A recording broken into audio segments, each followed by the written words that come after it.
So welcome back again to my Stronghold Kingdoms build log for No Cards Play. Today I'm covering days 23 to 29, documenting my basic progress in a week in review format. I like to begin with research, so I'm going to go to tree view here on the tree so we can get a better perspective. And starting off with engineering, I finally maxed this out to level 10. That means I put 3 points in since the last time I covered it. The reason for this is due to the fact that the church requires over 20,000 wood and stone to build the second one, and I didn't have stockpile capacity sufficient to hold that. Thereby, no sort of necessary to research engineering. Down in the arts department, since I reached night, I was able to put the final point into arts. Down in the faith branch of the tree, theology, I put a point into baptism, and this is because this is getting to the part of the game, or the point of the game, where it is necessary to have to remove disease from your village, as a lot of other players who might have done it have already completed the quest and therefore are not going to help you out unless you ask them. I also put an additional point into Ordination, and the reason behind this is simple. If I'm going to be sending monks to influence a parish election or to cure disease, I'm going to need a monk in reserve in case something happens and I need to ID my village.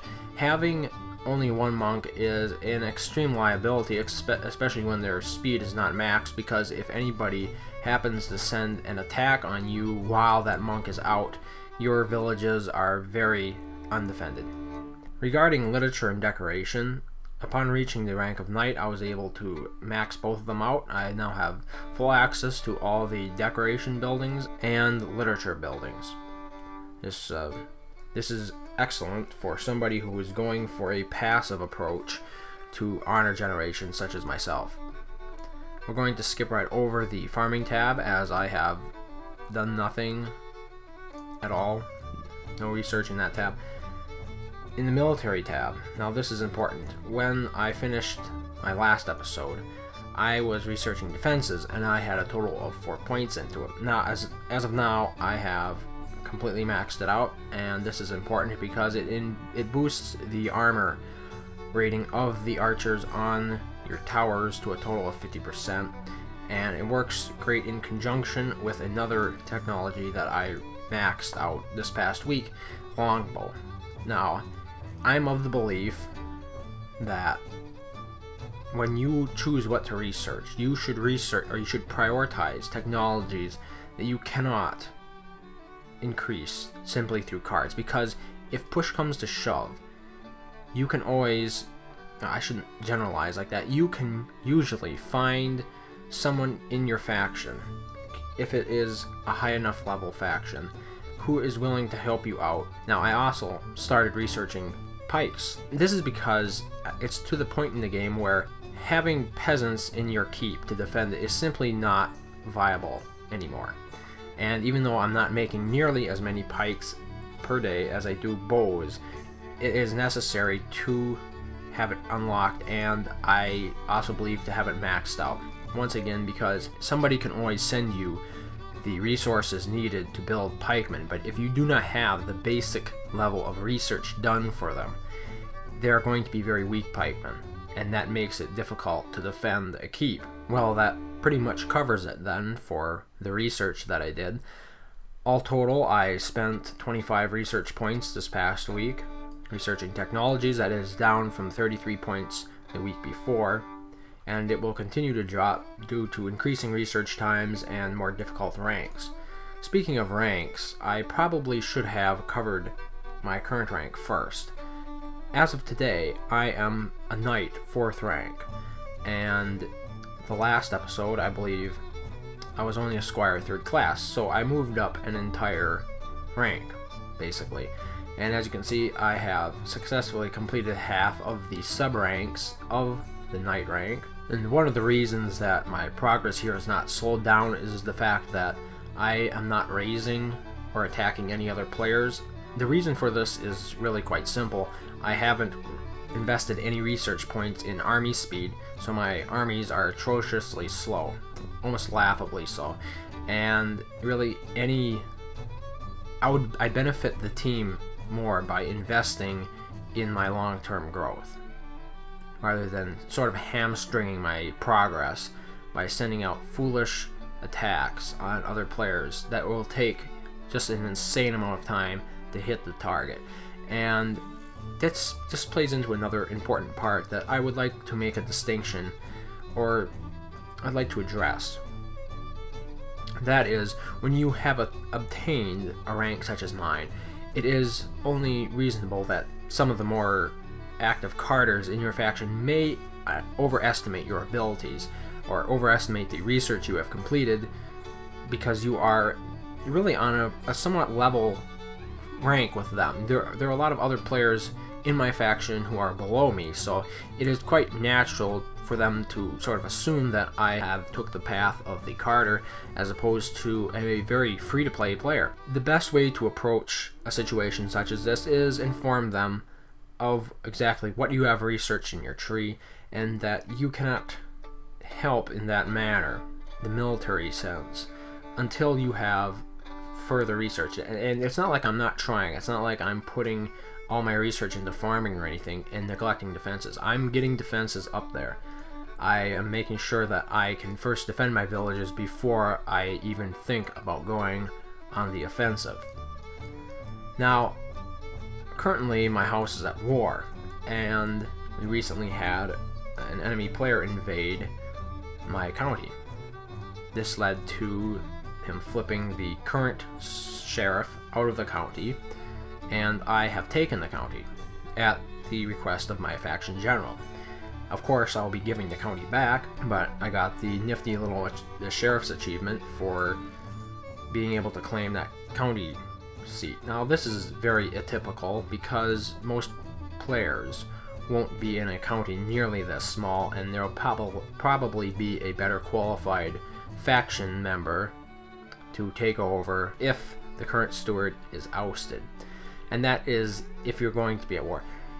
I think 30 days, you're bound to run into a scrape or two within that amount of time. I mean, this has basically been a month now that I've been playing, and within that time, it is only reasonable to assume that unless you're in a completely dead farmer world, you're going to run across other players who oppose the expansion of your house and your faction. So what I've been doing here, given the fact that my villages are not built up, what I've been doing is whenever I am offline for extended periods of time, such as when I'm sleeping, I will ID such villages as a precautionary measure. Now, I don't have a lot of faith points, but I'm generating enough to cover my offline expenses, so I'm not actually losing faith points, and I'm probably gaining a few. And I also have a nice base reserve. I got into the faith point game early enough where I was able to build up my reserves a bit before we actually went to war. But yeah, with this village here, I know you've probably seen some of my other villages. This is what I would consider the better approach to building it. First, you build the core around your keep, and then you expand outwards towards the white line right away, building barracks as you go. This allows you to station more troops right away, while also, because the perimeter is the second line of defense, it helps prevent pillages and ransacks against you. It makes sure your ballistas can be right out there on the edge and engaging the enemy troops. It ensures that your guard houses are protected. So I first prioritize the inner core right around the keep, and then I'll start working on the external, the very outermost layer of my castle. Speaking of ballistas, I think it's time I cover my parish and the progress I have been making with it. The last episode I neglected to really cover anything because I hadn't upgraded much, but I have been focusing mostly on defensive guilds, such as the Tunnelers Guild and, of course, the Ballista Makers. Now, right now, my Ballista Maker is at level 3, The reason the level is so low is I do not make all that many weapons per day, and I have been the only person who's been bothering to upgrade these. So yeah, it's going to take a little longer, but it is important to get ballistas in your castles now that a lot of good players on the map have catapults. And the same pretty much goes for tunnelers. Tunnelers hopefully will help counteract any catapults that the enemy happens to use against me. The rest of this stuff, these guilds, I believe you've seen them before if you've been following in the other videos. I have really not focused at all on Parish military. I just have archers and peasants unlocked. I haven't been doing any raiding, but I also haven't been raided because I basically have no flags and no gold. So trying to keep a low profile is key in such circumstances. Really though, I am a bit early to the game in terms of the ballista makers, as I looked at my former sheriff and noticed that he doesn't even have ballista iron. So I'm a bit ahead of the curve on this one. I think on average it is good to be ahead of the curve on defense technology, as always, and I guess that just leaves quests for me to cover. In the past week, I don't think I covered quests last week, but in the past week I completed a total of 4 quests: Resourceful, Gathering Materials 2, Battle Hardened 2, and Spread the Word 4. Of course, quest progress has been relatively slow due to my lack of basic speed technology in terms of both attacking and scouting. Also, my lack of any banqueting techs has been holding back my progress in that field as well. Not a whole lot happening inside my villages. Of course, I'm trying to build faith points and passive honor generating buildings when I have the gold. I try to keep a total of 1,000 gold per village in reserve due to the fact that I'm always running at max bribes. That way, in case something happens, I'm not going to run out of gold immediately. Also, my very first village is now a full-fledged village. This is as big as the map icon gets for your village, so I'm successful in that sense. It only took me a month, but it has been quite an eventful month. It is not very high intensive, not high maintenance, this build or anything. I think other people have pointed out that this is really quite the farmer's build. This is quite the passive player's build. You're not going to be spending 12 hours or 16 hours. I know some players spend 16 hours a day on this game, and I honestly cannot imagine spending that much time on it. But this build that I'm using, I think, is the perfect medium for a player to become introduced to the world of Stronghold without being overwhelmed simply by the time requirements and the amount of money that you would have to spend to be relatively successful. So I believe that covers everything I wanted to say for today. Thank you very much for following along and watching, and I'll see you next time, hopefully. Stronghold Kingdoms.